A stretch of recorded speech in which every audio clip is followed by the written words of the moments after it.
Hello students, I am very glad to meet you through this homeschooling. Today we are going to have a class in physical education. Before we enter into the lecture, I would like to say that this year we are using an entirely different book. So I request all the students to purchase this book from our school store. Come, let's go to our subject. Our subject have two sections, section A and section B. Section A is in theory part and section B is regarding games and sports. Section A have 8 different chapters. They are human growth and development, physical education, body type, physical fitness, sports training, safety in sports, health education, and finally career in physical education.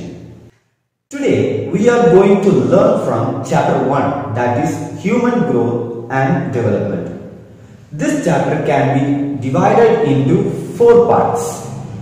They are meaning of growth and development, factors influencing growth and development, growth and developmental characteristics at different stage, and finally adolescence changes, needs, problems and management. Today we are not going to discuss all the 4 parts, but the first 2. The first part is meaning of growth and development. Most of the time we wrongly understand that the term growth and the term development are same with same meaning, but it is entirely wrong. The term growth have a different meaning and the term development have a different meaning. In order to make this clear, let's go into the terms. The first term is growth.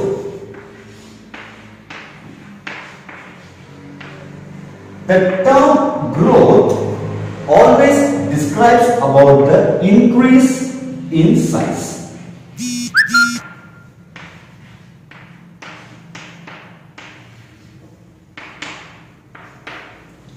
The term growth always describes about the increase in size.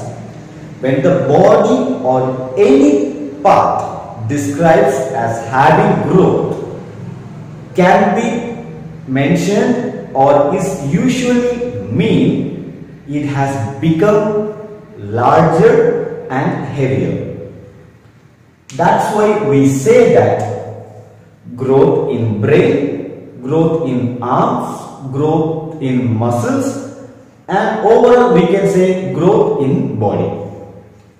In a nutshell, we can say like this: growth means increase or addition in size, height, weight, and particularly it can be measured.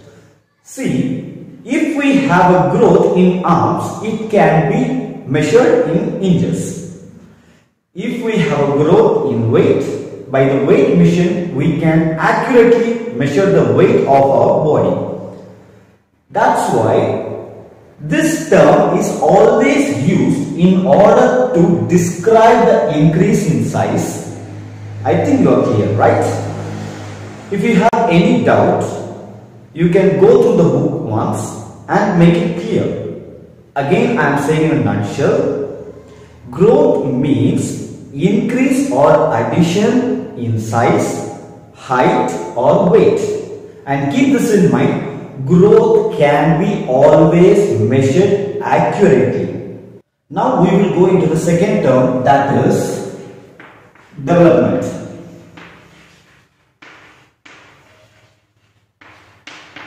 Development always describes about qualitative process.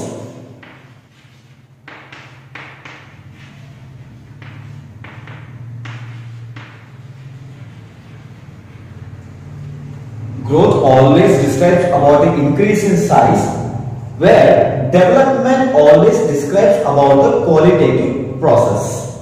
Development implies certain qualitative changes on a particular body part in order to improve its functioning. My arm can be grow large, but it have to go under certain process in order to increase its function. That's called development. In a nutshell, development means change in shape, form or structure, so that a particular part can improve its functioning.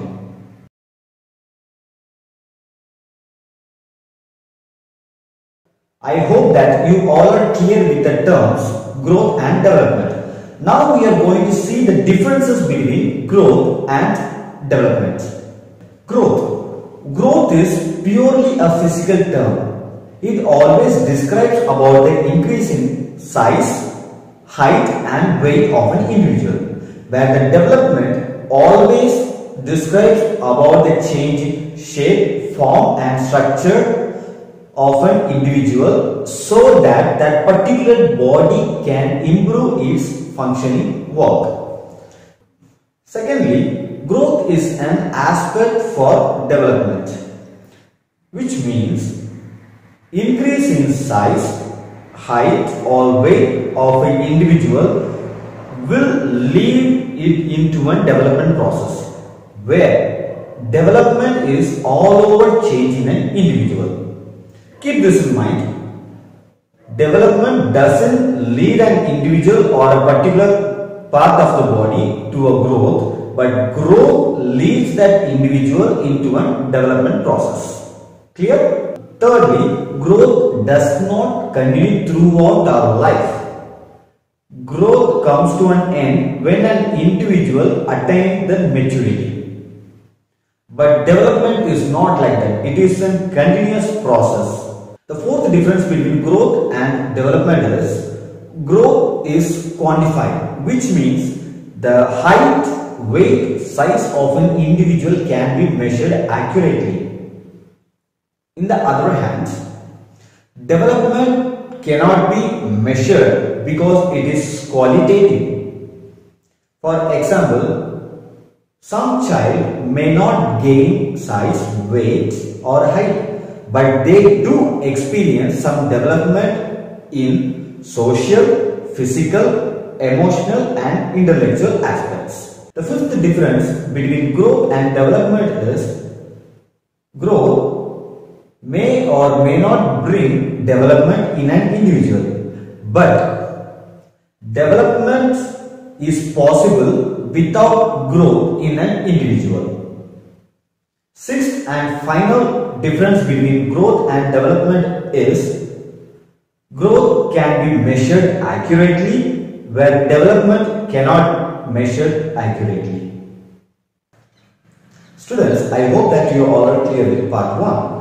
Now we are shifting to part 2, that is factors influencing growth and development. There are 12 factors that influence growth and development. They are heredity, environment, gender, nutritional, physical activity, health problems, age, psychological factors, intoxicants, proper rest and recovery, posture, safety and prevention.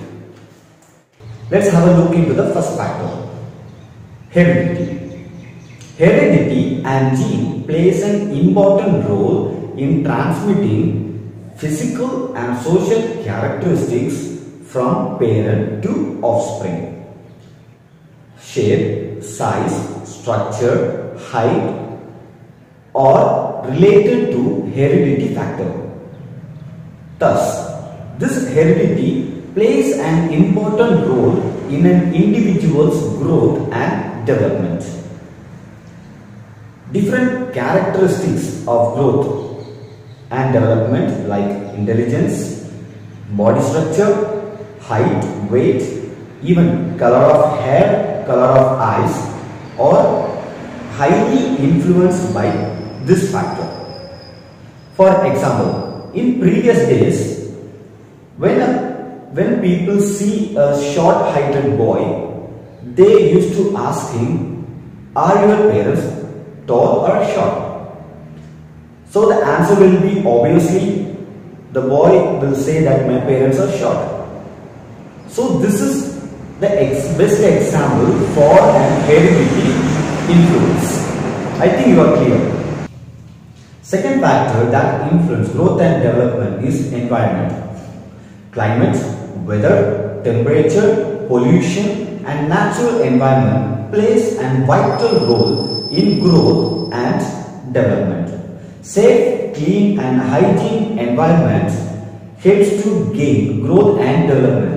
On the other hand, dirty, unsafe and unhygienic environment decline growth and development in an individual. Third factor is gender. Male and female have different growth pattern in different stages. Males are stronger and heavier than female. Males have strong muscle and more speed, where female are flexible. Male have a strong and hard skin, but the skin of female is soft and sensitive. Fourth influencing factor is nutrition. Growth is directly related to nutrition. Human body requires a continuous supply of calories for its growth, and this requirement may vary according to the pace of development. Unbalanced diet, malnutrition and undernutrition affects the growth and development. If the child are malnourished, this slows their growth. If a child is not having a proper nutrition in their body, this will affect their growth and also their development. Fifth influencing factor is physical activities. Our body is a type of machine which grows and develops under certain physical activities and work. An individual who fails to do regular physical activities or work, he or she may not have any growth and development in the body. The sixth factor is health problem. Growth and development in an individual is mostly affected due to these health problems like disease, illness, injuries and etc. Proper prevention and proper medication on these health problems help an individual to have a proper growth and development. Seventh factor that influences growth and development is age. Growth and development are also related to age. When we grow older, the growth and development gets slower in our body. Eighth factor is psychological factors. Psychological factors like anxiety, feedback, emotional stability and motivation plays an important role in growth and development. Tension, stress and worries result in decline of growth and development. So you may ask how I can overcome this psychological factor. By doing yoga, we can improve growth and development. Ninth influencing factor is intoxicants like drugs, alcohol, smoking and all. These reduce the growth and development greatly in our body.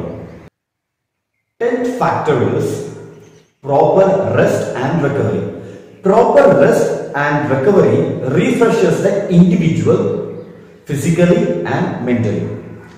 Thus, we should have a proper rest, sleep and recreation so that the growth and development may increase in our body.